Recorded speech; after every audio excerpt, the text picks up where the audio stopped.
With everything going on in the Middle East, the end-time Bible prophecies are all starting to come into focus. Guys, the Psalm 83 war is right at hand. Seriously, guys, this thing is getting ready to kick off. And today I want to talk about this because the Psalm 83 confederacy with Israel's unfriendly Arab neighbors. But we've got the main players going on right now. We've got Hezbollah, we've got Hamas, and we've got the Palestinians there.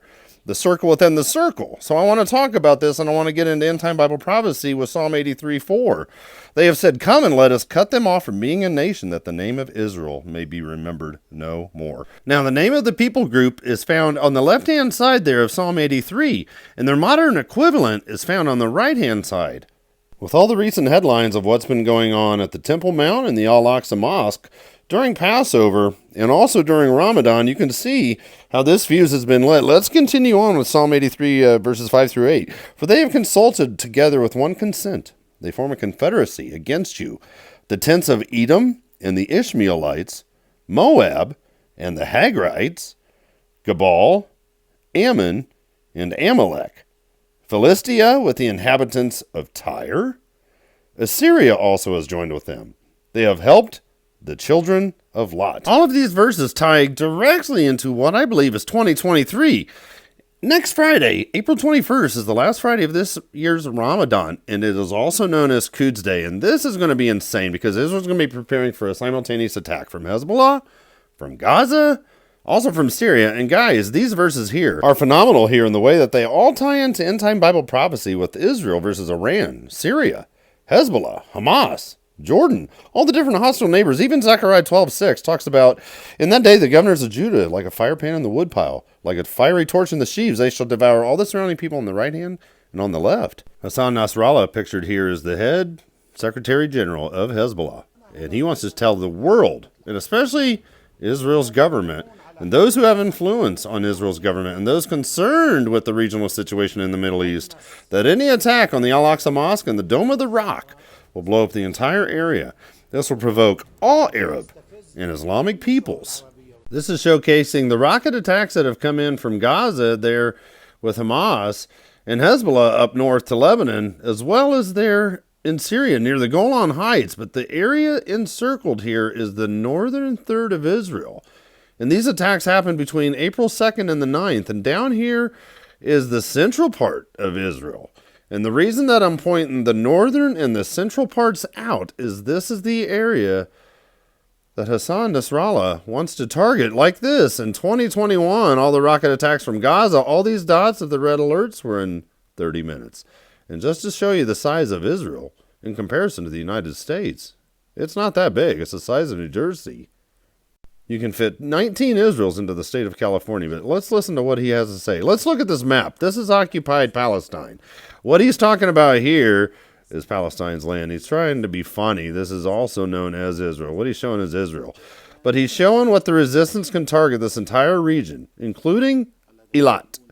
We used to say we could target anything south of Haifa, and he was referring to the Tel Aviv area, but today we say anything south of Tel Aviv, down to Haifa. And if we have something south of Eilat, we can hit that too. The entire part of northern Israel is in the range of our weapons from any part of Lebanon. And what they've done is they can have all of the area targeted by Hezbollah's missiles now. All the information on all these targets here, military targets, security targets, technological targets, economic targets, industrial targets, and so forth, it's all here. But the most important part I want to discuss is this coast. This is the coast there up towards Tel Aviv. I want to show this to the entire public. He wants to show this to the world just to see how Israel is weaker than a spider's web is what he wants to show. When he talks about here, most of Israeli settlers are in this area. He's talking about the Israeli citizens, a bit more than half of them. I mean, he's right. 70% of Israel's population lives within 20% of the areas. But look at how many targets are there.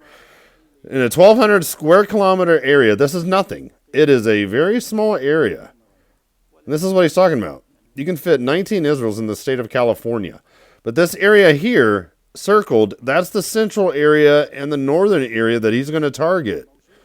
All of the critical government centers are in the heart of this area. The government ministries, the war ministry, the military leadership, the general staff, Ben Gurion Airport, domestic airports, Air Force bases. military installations with unconventional weapons, petrochemical factories. He's talking about a nuclear factory down there in Dimona. It's all right there. The ports of Tel Aviv and Ashdod, military and civilian industrial centers. Major commercial centers, major economic centers. The stock market, central electric power stations, gas pumping stations. There's so much going on. The ammonia that they have there, all of the stuff that they have stored up ready to go. The water purification stations, 90% of these are here. He's right. 80%, 90% of this desalinization water is right there for Israel. Oil refineries, oil stockpiles is all right here. We would use some of the missiles for targeting the north. And the rest of them we would launch at this coast. Would the entity, talking about Israel, be able to withstand this? We're talking about the Stone Age. We will send who back to the Stone Age? Israel. He's talking about now Netanyahu lies to his nation, saying that he's striking Syria in order to prevent weapons from Iran to get into the hands of Hezbollah. And I said to them, they're not, they're already here, my brother. My brother, not my brother. You're my enemy. They're here in big quantities. They've been over here for some time, and he's right. And I'm going to show the map here in a second. The issue is over.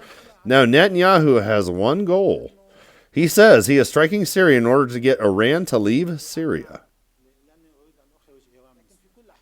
In any case, I say to the Israelis and to Netanyahu, do as you please, but Iran will not leave Syria. Because this is the will of President Assad, of the Syrian leadership, and of the Iranian leadership. Netanyahu is acting wisely when he tells his ministers not to respond. And he thinks that as a result, Israel will remain outside of the conflict. But who said Israel would not be involved in if a war against Iran broke out? Iran would be the first one to bomb Israel, of course. Iran can bomb Israel powerfully, violently, and swiftly. It has the means to do so. Israel must understand that it will never be left out of any war in the region, the Middle East. None of them. It doesn't matter who starts the war or how it starts. None of these details matter. Israel will not be left outside, even if Israel isn't the one who starts the war. Israel? If a war against Iran breaks out, so will a war in the entire region. This needs to be clear. This is the part where I'm going to go a little nuts and go back to my nerd side with the military stuff, but he shows off basically what he has planned on doing and where they're going to hit Israel. Hamas and the Islamic Jihad carried out Operation Sword of Jerusalem alone. He's talking about Hamas talks about this, making fun of their guardian of the walls. And in this next part, I want to showcase again how far these rockets and missiles are going to come in and where they're going to come from. First up to bat is going to be the Houthi rebels down here in Yemen, the Ansar Allah, down here in Sana'a and Sada, these cities. Then we have the Quds 2 cruise missiles. They can go up to 2,000 kilometers. Yemen has been a huge Iranian proxy for years. The Houthi rebels and whatnot, they want to hit Israel. They want to hit them down here from the south, but their area that they want to hit is this gorgeous port town down here, Eilat. Beautiful, beautiful, right down there on the southern end. But the Islamic Revolutionary Guard, the Sinman, these guys are no joke either. The Sigil ballistic missiles, these things are nasty. Another 2,000 kilometer warhead. Estimated distance to Israel, 1,100 kilometers. Target, Tel Aviv and Haifa, that central area. These two port areas up here. The Iraqi resistance, the Al-Nujaba movement, western regions in Iraq. These guys have the Jamal 69 ballistic missile. This is the cousin of the Fatel 110, which is there in Syria. Again, another Iranian-made product. No problem hitting Israel. Not a problem from Iraq. And the areas they're going to be hitting is the eastern occupied territories, from the Golan Heights all the way down to Galilee. The Syrian army, Homs and Quneitra, what they want to do up there in Syria. Syria is going to get into it very soon with the Tishreen ballistic missile. Those are nasty, nasty, nasty things. 400 to 550 kilometers, no problem. they'll be able to hit. Keep in mind, too, they've got all the nasty stuff with the Golan Heights they're going to hit with chemical weapons. Hezbollah and Lebanon, that's the nasty ones. From all over. And I'll show you the newest updates of not 150,000 missiles, but 210,000 missiles. These Fateh 110s, these are the solid fuels again, up to 550 kilometers. Oh, man, they've even got the Scud missiles. Remember that from the wars that have gone by? Target from Sheba Farms there, all the way down to Al-Quds, Jerusalem. Now we've got Hamas, Palestinians, and the Islamic Jihad. Oh, man, they've got these Yash 250s. These things are fast. Mach 4?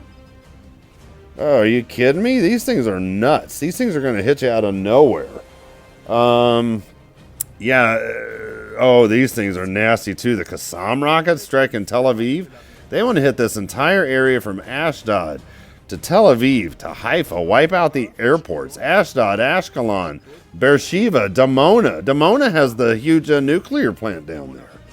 We're going to showcase that here in a second, too. But these guys down here in the Sinai, they want to hit Israel as well. So what's going to happen next? Well, Israel's going to continue to target Hezbollah, because Hezbollah continues to manufacture all these mega rockets that are on Israel's doorstep that's being provided to them from Iran.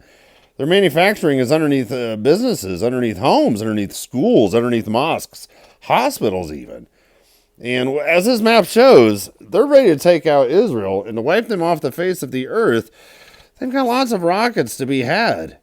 And with all the military facilities, the industrial facilities, and all of the heart of Israel's facilities, the people are going to come against Israel very soon and want to wipe Israel off the face of the earth so their name is remembered no more in remembrance. Guys, thanks for watching. The Lord is coming soon. I'll talk to you soon.